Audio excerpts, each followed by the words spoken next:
যত বেদাতি ভণ্ড তারা নিজের সুন্নি পরিচয় দেয়, আর যারা আমরা সুন্না মানি উল্টা আমাদেরকে ওহাবি বলে গালি দেয়। কি আশ্চর্য, সুরের মায়ের বড় গলা। আশিকে রাসূল নাম লেখে, সুন্নি নাম দেয়, কিন্তু জীবনে সুন্নাহ পাওয়া যায় না, অনুসরণ পাওয়া যায় না।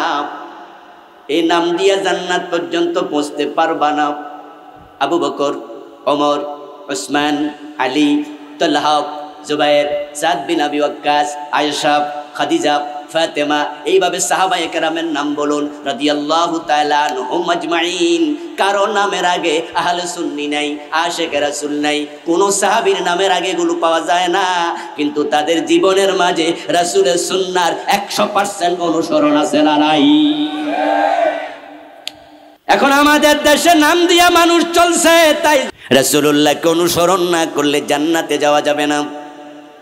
প্রিয় নবীজি বলেছেন, কুল্লু উম্মতি ইয়াদখুলুনাল জান্নাহ ইল্লা মান আবা, আমার সব উম্মত জান্নাতে ঢুকবে। হাদিসটা যদি এখানে শেষ হয়ে যেত তাহলে সুবহানাল্লাহ জোরে কইলে ভালো ছিল, কিন্তু হাদিসটা এখানে শেষ হয় নাই। তাই আগাম সুবহানাল্লাহ কইয়া বেশি লাভ নাই। বেল পাকলে কাকের কি, সূর্য উঠছে আন্দার কি। যে ব্যক্তি অন্ধ, আধা চোখ নাই, ওই অন্ধ লোক সূর্য উঠছে শুনে লাভ নাই, কারণ এত বড় সূর্য দুনিয়া আলোকিত করেছে, তার চোখ নাই, তাই ছাদের হাতে সাদা ছড়ি, সে কিচ্ছু পায় নাই। সব উম্মত জান্নাতি ইল্লা মান আবা, যারা জান্নাতি নয় তারা অন্য জান্নাতের খবর শুনে সুবহানাল্লাহ কইয়া লাভ হলো না। রাসূল বলেন, তবে যেই উম্মত অস্বীকারী উম্মত হওয়ার পরও তার কপালে জান্নাত নাই, এই অস্বীকারী উম্মতের সংখ্যাই হলো 73-এর মাঝে 72 জন। এই মাসালায় ধরা খাবে উম্মত সবচেয়ে বেশি।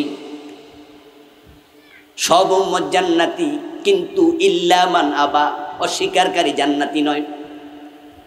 কিলা মান আবা ইয়া রাসূলুল্লাহ, হে আল্লাহর নবী, অস্বীকারী উম্মত আবার কে?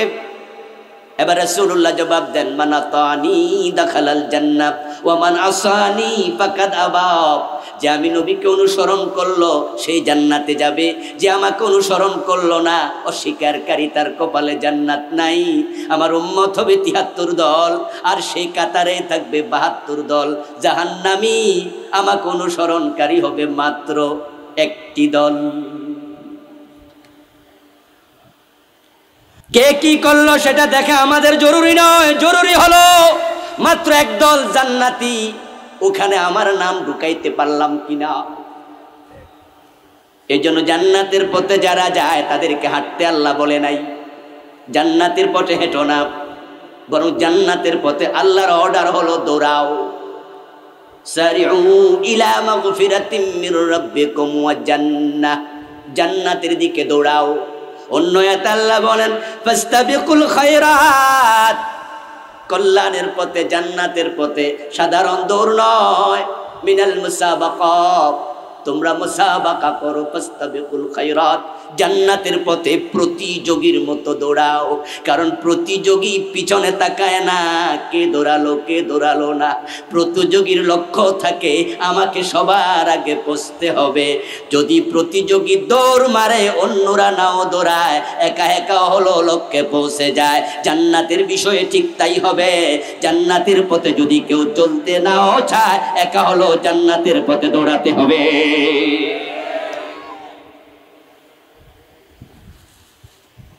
এখন আপনি জান্নাতে যেতে চান, প্রিয় নবী বললেন, তাফতারিকু উম্মতি আলা সালাস ওয়া সাবঈনা মিল্লাতান কুল্লুহুম ফিন্নার। আমার এই উম্মতগুলো 73 দলে ভাগ হয়ে যাবে, তার মাঝে 72 দল জাহান্নামী হবে, জান্নাতি হবে মাত্র এক দল। ওই দলটা কোনটা? কোন এক সাহাবী জানতে চাইলেন, ওয়া মাহি, হে আল্লাহর নবী, সে দলটা কি? ক্বালা মা আনা আলাইহি ওয়া আসহাবী। প্রিয় নবীজির জীবনের ভিশন কি, মিশন কি, টার্গেট কি? কেন এসেছেন, মূল কাজ কি, সেই প্রসঙ্গে আল্লাহ কথা বলেছেন। নবী পাঠালেন যিনি, কেন পাঠালেন সেটা জানবেন শুধু তিনি। তিনি আমাদের জানিয়েছেন, তাই আমরা জেনেছি। যদি না জানাতেন আমরা আন্দাজে কথা বলা লাগতো। কিন্তু যে আল্লাহ নবী পাঠাইছেন, কেন পাঠাইছেন তিনি বলেছেন।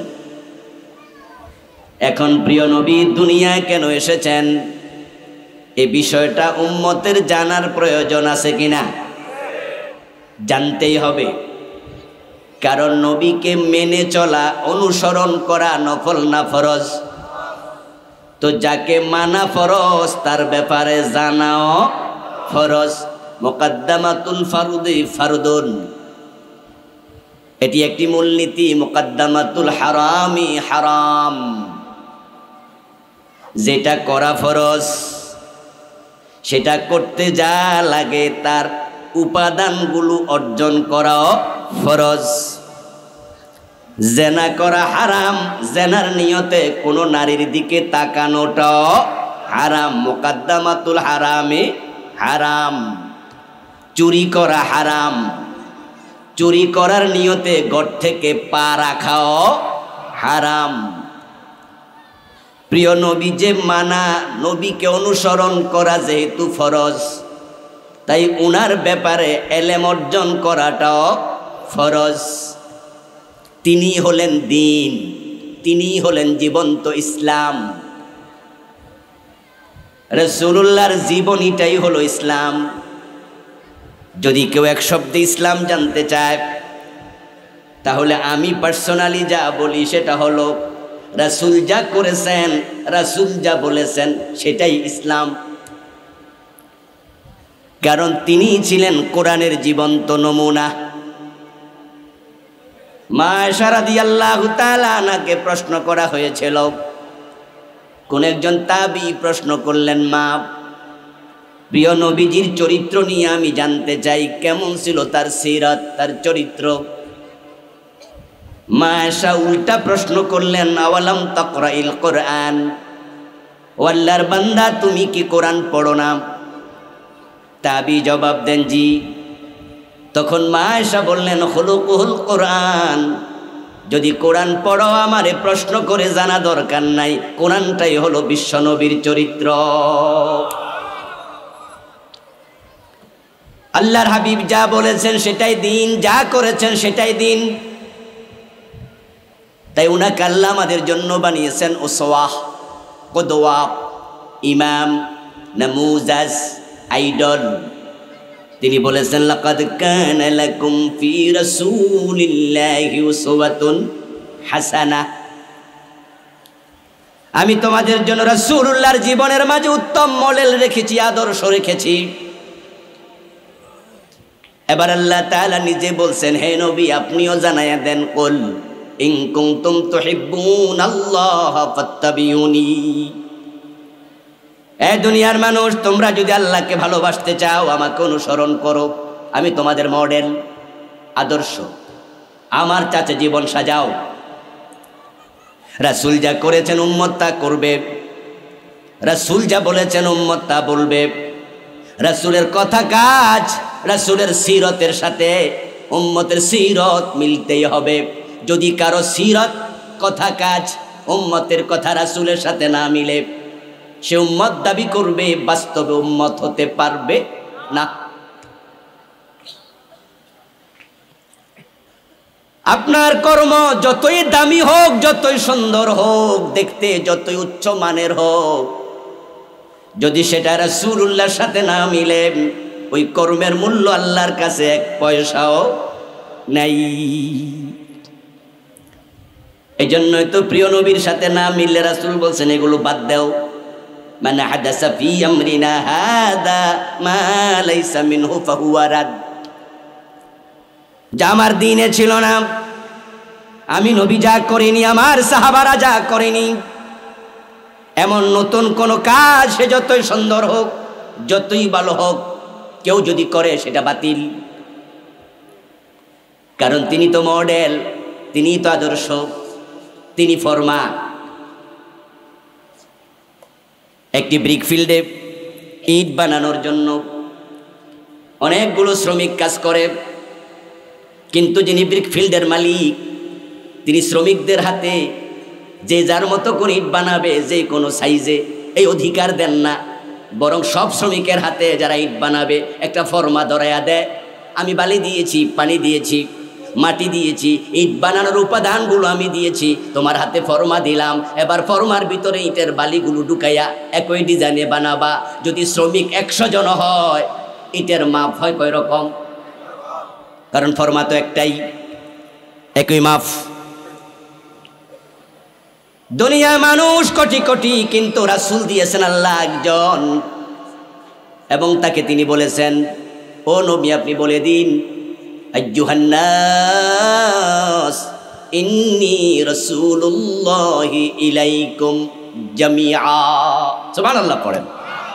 কল আপনি বলে দিন, ইয়া আইয়ুহান নাস, ও মানুষেরা শোনো, ইন্নী রাসূলুল্লাহি ইলাইকুম জামিআ, তোমরা যত মানুষ পৃথিবীতে আছো আমি সবার জন্য আল্লাহর পক্ষ থেকে রাসূল। আল্লাহকে যদি ভালোবাসতে চাও আমি নবীকে মানো। আল্লাহকে ভালোবাসা মুমিনের জন্য ফরজ। যে ব্যক্তি আল্লাহকে ভালোবাসবে না সে আসলে মুমিনই না। এই জন্য আল্লাহ তাআলা মুমিনের পরিচয় দিচ্ছেন, তিনি বললেন কোরআন মাজিদে, ওয়াল্লাযীনা আমানু আশাদ্দু হুব্বান লিল্লাহ।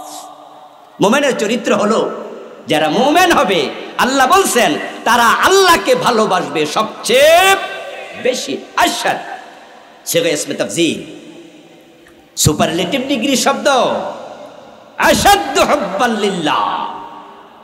মুমিন যদি হও, আমি আল্লাহর ভালোবাসা তোমার কলবে থাকবে আশাদ, সবচেয়ে বেশি। আল্লাহর অর্ডার মানতে গিয়ে, আল্লাহর ভালোবাসা দেখাতে গিয়ে, রাসূলকে ভালোবাসতে গিয়া বউ রেখে, ছেলে রেখে, মেয়ে রেখে, বাড়ি রেখে, জমি রেখে খালি হাতে হিজরত করে মক্কা থেকে মদিনায় চলে গেছে এমন সাহাবীর সংখ্যা ছিল শত শত। স্ত্রীর ভালোবাসা বিসর্জন দিয়েছে আল্লাহর ভালোবাসার কাছে। এখন যে মুমিন হবে সে আল্লাহকে সবচেয়ে বেশি ভালোবাসবে। এখন আল্লাহকে আপনি ভালোবাসেন তার প্রমাণ, আল্লাহর কথা মেনে চলবেন আপনি, আল্লাহর কথাকে দুনিয়ার সব কিছুর উপর প্রাধান্য দেবেন। আমার আল্লাহ রাসূল বলতেছে, ইয়া মুআজ লা তুশরিক বিল্লাহি শাইআ ওয়া ইন কুতিলতা ওয়া হুররিকতা। ও মুআজ বিন জাবাল শোনো, যদি কখনো এমন পরিস্থিতি হয় তোমাকে কেউ শিরিক করার জন্য বাধ্য করতেছে, ওই অবস্থায় তুমি শিরিক করো না।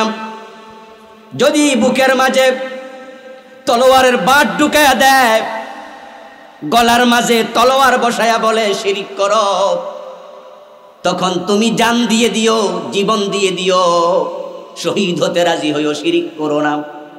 কারণ আল্লাহর ভালোবাসা যার অন্তরে আছে, আমার আল্লাহ শিরিক করতে মানা করছে, সে আল্লাহর কথাকে তার জীবনের উপর প্রাধান্য দিয়ে বুঝাবে, আমার অন্তরে আল্লাহর ভালোবাসা আমার জীবনের চেয়েও বেশি।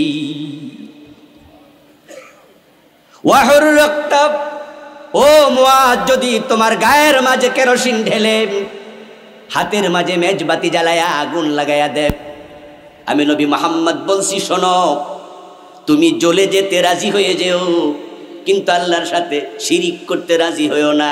কারণ শিরিক করতে মানা করছে কে?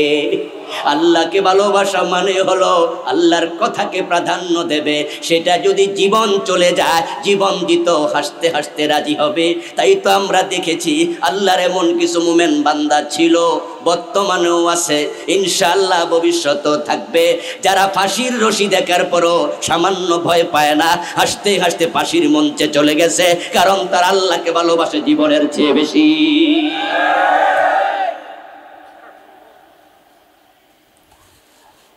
আপোষকামিতাকে প্রাধান্য দেয় নাই,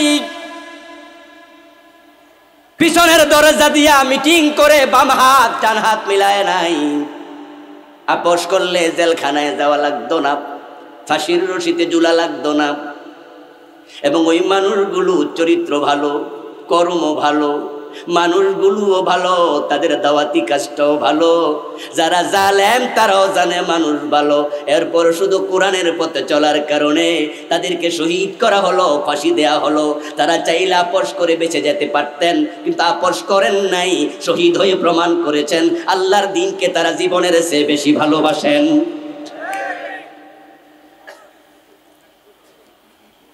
আল্লাহর ভালোবাসার পরে এবার হলো রাসূলের ভালোবাসা। রাসূলকে না জানলে, ওনার জীবনের লক্ষ্য না বুঝলে ভালোবাসার প্রমাণ কেমনে দেবেন? ইমানদার হওয়ার জন্য রাসূলকে ভালোবাসা ফরজ।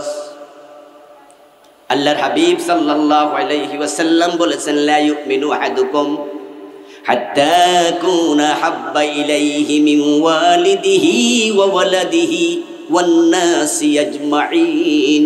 তোমার ছেলে মেয়ে মা বাবা সবার চেয়ে আমি নবীকে বেশি যদি না বাসো, তোমাদেরকেও মুমিন হতেই পারবে না। আল্লাহকে তো ভালোবাসলেন সবার উপরে, এরপর আল্লাহ তাআলা তার রাসূলের মাধ্যমে আমাদেরকে শোনাচ্ছেন আমি নবীকেও ভালোবাসতে হবে।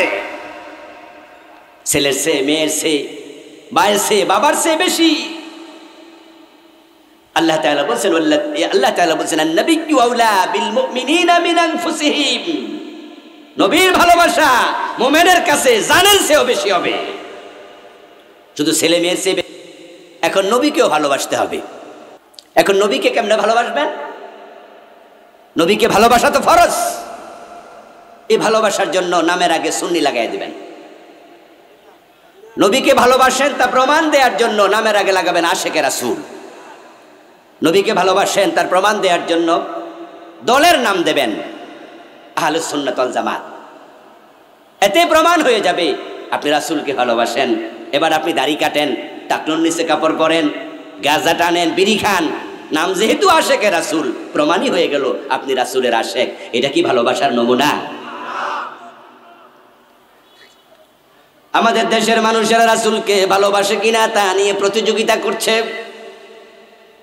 এই জন্য নামের আগে কে কত সুন্দর সুন্দর লকব লাগানো যায় সেগুলো লাগাচ্ছে। কেউ বললো আমরা আশিকে রাসূল, আরেকজন বলল আমি হেরছে আরো একটু আগাইতে হবে, তাই নাম দিয়ে দিছে বিশ্ব আশিক। উনি হলো জাতীয় হে আন্তর্জাতিক। নামের আগে দে সুন্নি জামাত, সুন্নি দল, আহলে সুন্নি। ও প্রিয় ভাই, অথচ ভালোবাসার নমুনা এটা মোটেও নয়। قال النبي صلى الله عليه وسلم من أحب سنتي فقد أحبني ومن أحبني كان معي في الجنة। আল্লাহর নবীকে ভালোবাসেন কিনা তার প্রমাণ হবে রাসূলের সুন্নাহ জীবনে কতটুকু মানলেন। প্রিয় নবীজি বললেন যে আমি নবীর সুন্নাহকে ভালোবাসে ওই উম্মতটাই আমাকে ভালোবাসে। আর যে আমার সুন্নাহ মানার মাধ্যমে আমার ভালোবাসার প্রমাণ দিতে পেরেছে, কানা মাই ফিল জান্নাহ, সে জান্নাতে আমার সাথে ঢুকবে। তার নবীর সুন্নাহ অনুসরণ করলে জান্নাত মিলে। তো নবীকে যেহেতু মানতে হবে, তাহলে নবীকে জানতে হবে কোন কারণে আল্লাহ পাঠাইছে জানা দরকার আছে না নাই? না জেনে কাজ করা যাবে না। এই জন্য ইসলামে আমলের আগে এলেম ফরজ। তাই কোরআন মাজিদে যত মেসেজ আল্লাহ তাআলা দিলেন, এক নাম্বার মেসেজ, প্রথম শব্দটাই ছিল ইকরা। প্রথম আয়াতটাই ছিল ইকরা বিসমি রাব্বিকাল্লাযী খালাক। পড়ো পড়ো পড়ো তোমার রবের নামে যিনি সৃষ্টি করেছেন। কারণ না পড়লে জানবে না, তাই জানতেই হবে। জানা ছাড়া মানতে গেলে বিপদ। গাড়ি যারা চালাবে, ড্রাইভিং আগে শিখবে, তারপরে এবার স্টিয়ারিং ধরবে। যদি ড্রাইভিং না শিখে আপনি আস্তে করে ইঞ্জিনে আপনার চাবি দিয়ে দেন, তারপরে স্টিয়ারিং ধরে চাপ দেন, তাহলে গাড়িটা আপনাকে নিয়ে খালে যাওয়ার সম্ভাবনাও আছে। এজন্য আগে শিখুন। ডাক্তারি করতে মন চায়, আগে আপনি মেডিকেলে পড়ুন, অথবা কোনো একজনের কাছে ডাক্তারি শিখুন, তারপরে রোগী দেখেন। নচেত আপনার ওষুধ খাওয়ার কারণে রোগী সুস্থ না হইয়া মরার সম্ভাবনাও আছে। আগে ডাক্তারি শিখুন। এই জন্য যারা ড্রাইভিং লাইসেন্স তারা গাড়ি চালায়, ট্রাফিকে ধরলে জরিমানা করে, কারণ ট্রাফিক জানে, শিখে নাই, চালাচ্ছে, ক্ষতির কারণ হবে। ডাক্তারের সার্টিফিকেট ছাড়া যারা ডাক্তারি করে, মাঝে মাঝে সরকারের লোক এসে মোবাইল কোর্ট বসে জরিমানা করে, পত্র পত্রিকায় দেখেন, কারণ তারা জানে শিখে নাই, ডাক্তারি করলে মানুষের ক্ষতি করবে। এবার ইবাদত যদি করতে চান, রাসূলকে মেনে চলতে চান, তাহলে রাসূলের ব্যাপারও এলেম শিখতেই হবে। তাই আগে ইলম শিখো, ইলম প্রথম ফরজ। না শিখলে ঝামেলা আছে। না শিখে সেজদা দিয়া কি বিপদে পড়ছে লোকজন দেখেন। আমরা সবাই জানি ইমানের পরে সবচেয়ে বড় ইবাদত নামাজ। নামাজের মাঝে সর্বশ্রেষ্ঠ অঙ্গ হলো সাজদা, অথচ এই সেজদাটাই শুধু আল্লাহর জন্য নিবেদিত। না বুঝা এই সেজদা পীরের পায়ে দেওয়ার কারণে শুধু সেজদা দিয়া মুশরিক হয়, এমন লোক আছে না নাই? বুঝলো না সেজদা দেওয়ার জায়গাটা কি, ইলমের অভাব। অথচ এই সেজদা বান্দাকে আল্লাহর সবচেয়ে কাছে নিয়ে যায়। সহিহ মুসলিমে এসেছে, ক্বালান নবিয়্যু সাল্লাল্লাহু আলাইহি ওয়াসাল্লাম আকরাবু মা ইয়াকুনুল আবদু মির রাব্বিহি ওয়া হুয়া সাজিদ। প্রিয় নবীজি বললেন, বান্দা যখন সেজদায় যায় সে রবের খুব নিকটে চলে যায়। ফাকসিরুদ দুআ, তাই যত দোয়া আছে সব বেশি বেশি সেজদার মাঝে করো। সেজদার মাঝে দোয়া করো। সেজদার মাঝে বান্দা আল্লাহর কাছে থাকে, আল্লাহর নিকটে চলে যায়। যে সেজদা দিয়ে বান্দা আল্লাহর কাছে যায়, আর ওই সেজদা উল্টা পাল্টা জায়গায় দিয়া, ঈমান শেষ। সেজদা বড় দামি ইবাদত। সেজদার মাঝে দোয়া করেন তো? করেন? করবেন, করবেন। সেজদার দোয়া আল্লাহ ফিরায় কম। আর বাংলাদেশের লোকেরা নামাজের ভিতরে দোয়া করে না। নামাজের ভিতরে দোয়া করা লাগে এটা অনেকে জানেও না। ওরা দোয়ারা ধাক্কাইয়া নামাজের বাহিরে নিস। তাই ইমাম সাহেব সালাম ফিরিয়ে কি করে? সবাই নিয়ে দোয়া করে। নামাজ পড়ে 5 মিনিট, দোয়া করে 13 মিনিট। দোয়া খারাপ জিনিসটা, দোয়া ভালো জিনিস, কিন্তু কোন জায়গায় বেশি কবুল হয় সেটা বুঝতে হবে। দোয়া কবুলের সবচেয়ে সেরা জায়গার নাম হলো সিজদা, সিজদা, সিজদা। قال النبي صلى الله عليه وسلم من سجد لله سجدة رفع الله بها درجة رواه ابن ماجه। প্রিয় নবীজি বলেছেন, সিজদা এত দামি ইবাদত, প্রত্যেক বান্দা আল্লাহর কাছে একটা স্টেজে আছে, স্তরে আছে। তিলকার রাসূল ফাদ্দালনা বা'দাহুম আলা বা'দ। রাসূলদের সবার মর্যাদা একরকম নয়, একজনের উপর আরেকজন শ্রেষ্ঠত্ব পাইছে। সবচেয়ে সেরা নবী মুহাম্মদ সাল্লাল্লাহু আলাইহি ওয়াসাল্লাম। সাহাবাদের মর্যাদা সবার এক নয়, সাহাবীদের মাঝে সবার চেয়ে সেরা আবু বকর সিদ্দিক। আমরা যারা আজকের মাঠে আছি সবার মর্যাদা আল্লাহর কাছে একরকম নয়, এক একজনের মর্যাদা এক একটা। আল্লাহ রাসূল বলে যে একটা সিজদা দেয়, আল্লাহর সাথে সাথে তার মর্যাদা যেখানে ছিল তার চেয়ে 1 গুণ উঁচু তুলে দেয়। মান সাজাদা লিল্লাহি সাজদাতান রাফাআল্লাহু বিহা দারাজা।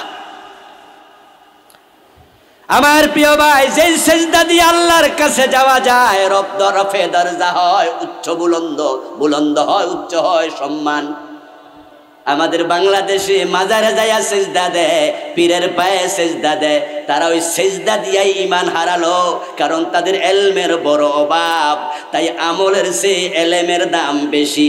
না বুঝা গাড়ি চালাইলে, না শিখা ডাক্তারি করলে, না শিখা ইবাদত করলে সবগুলো ক্ষতির কারণ হতে পারে। রাসূলুল্লাহ সাল্লাল্লাহু আলাইহি ওয়াসাল্লামকে মেনে অনুসরণ করে তারপরে মহব্বতের পরিচয় দাও। রাসূলকে আগে জেনে নাও তিনি কেন আসলেন। জান্নাতি দল তো সবাই দাবি করে, নিজের দলের নামই দিয়ে দেয় হিজবুল্লাহ। আসেনি? হিজবুল্লাহ তো কি আল্লাহর দল। শুইনা মনে হয় যে মাশাআল্লাহ দারুণ দল। নিজের দলের নাম জামাত ইসলামী, নাম শুনেই তো ভালো লাগে, ইসলামী দল। নিজের দলের নাম খেলাফত ইসলাম, নাম শুনে ভালো লাগে। আরে হেরে তো ইসলামী খেলাফত চায়। আপনি যদি ওদের দলে যাইয়া মনে করেন যে জান্নাতি দলে ঢুকছি, আপনি ভুল করলেন। কারণ প্রিয় নবীর জামানায় এই নামে কোনো দল ছিল না। আজ থেকে 200 বছর আগে তো এগুলো ছিল না। এই জন্য বাংলাদেশি কোনো দলে যোগ দিয়া মনে মনে খুশি হওয়ার কোনো কারণ নাই যে আমি আসল দল পাইয়া গেছি। হাশরের ময়দানে আল্লাহ জান্নাত যখন দেবেন তখন মোটেও প্রশ্ন করবেন না অমুক দলের সদস্যরা হাত তোলা দেও। No, never. দল দেখে জান্নাত আল্লাহ দেবেন না। রাসূলুল্লাহর দলের যে শ্রেষ্ঠ দল আর কোথায় আছে? অথচ রাসূলুল্লাহর দলের ভিতর আব্দুল্লাহ ইবনে উবাইয়ের মতো মুনাফিক ছিল, ঠিক নয় কি? রাসূলের দলের ভিতরে মুনাফিক ছিল, একসাথে নামাজ পড়তো, এক মজলিসে বসতো। এই জন্য প্রিয় নবীকে প্রশ্ন যখন করা হলো, হে রাসূল সে দল কোনটা? আল্লাহর হাবিব জবাব দিলেন, মা আনা আলাইহি ওয়া আসহাবি। জান্নাতি দল হলো আমি নবী এবং আমার সাহাবারা যেই পথের উপরে আসি। যদি তুমি সেই মত সেই পথ আমি নবীর কথা কাজ চিন্তা তোমার ভিতরে ঢুকাইতে পারো, তাহলে তুমি আমার সাথে হবে জান্নাতি।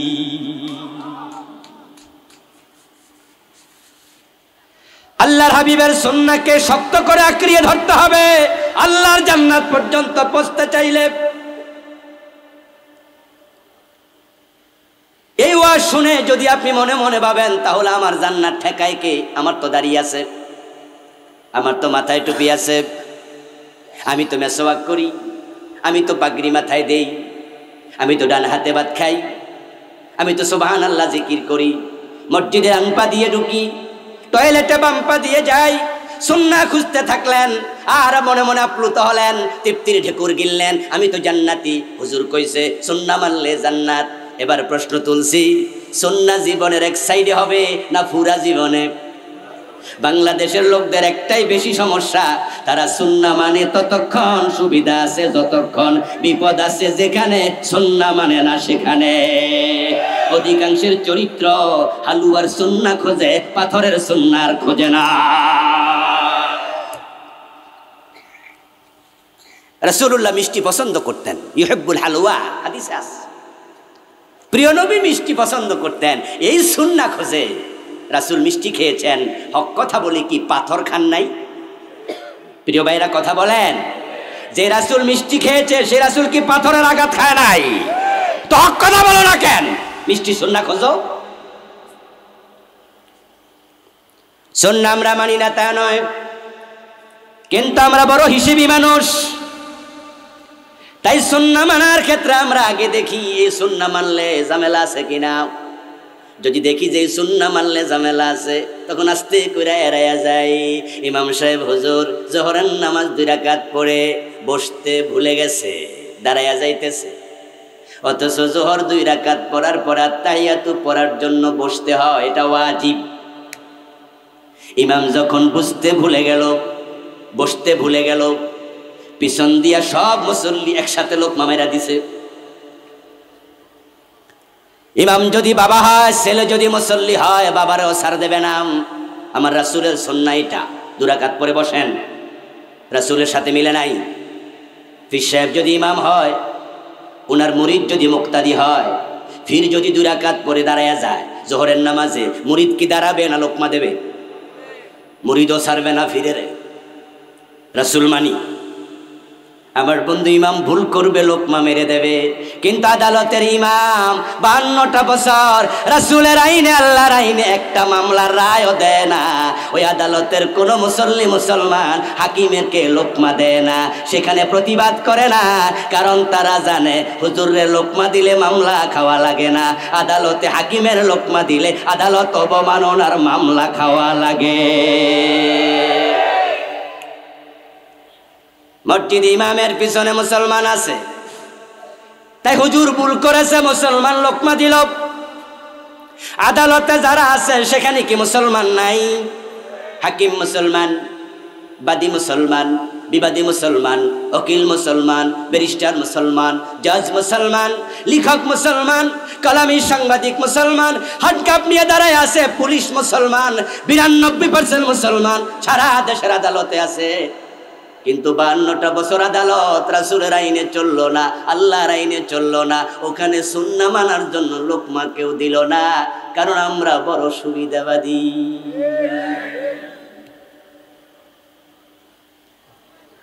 ইমাম জোহরের নামাজে ভুল করছে, মুসল্লি জোহরে লোকমা দেবে। ওই ইমাম আসরের নামাজে ভুল করলো, লোকমা এবার মাফ। কথা বলেন, লোকমা মাফ, আসরে লোকমা। ওই ইমাম মাগরিব পড়াইতে গিয়ে আরেকটা ভুল করলো, লোকমা মাফ না, আবার লোকমা। এশায় যদি আবার ভুল করে, সভাপতি সাহেব নামাজের পরে কানে কানে বলবো, হুজুর শুরু করছেন কি? আজকে সাই রক্তে ফেস লাগাই দিয়েছেন। হুজুর যদি কয় পরিবারে একটু ঝগড়া চলতেছে বউর লগে, অথবা পারিবারিক সমস্যা, জায়গা জমিন নিয়ে একটু টেনশন, তাই নামাজে খারাইলে মন জায়গায় এদিক সেদিক, তখন সভাপতি বলবে, মানুষ তো সমালোচনা করে, হুজুর জোহর আসর মাগরিব এসা শুধু ফেঁস লাগায়, তাহলে একটা কাজ করেন, ফজরের নামাজ মুয়াজ্জিন সাহেব পড়াক, আপনার মাথা ঠিক হইলে জোহরতে পড়ায়েন।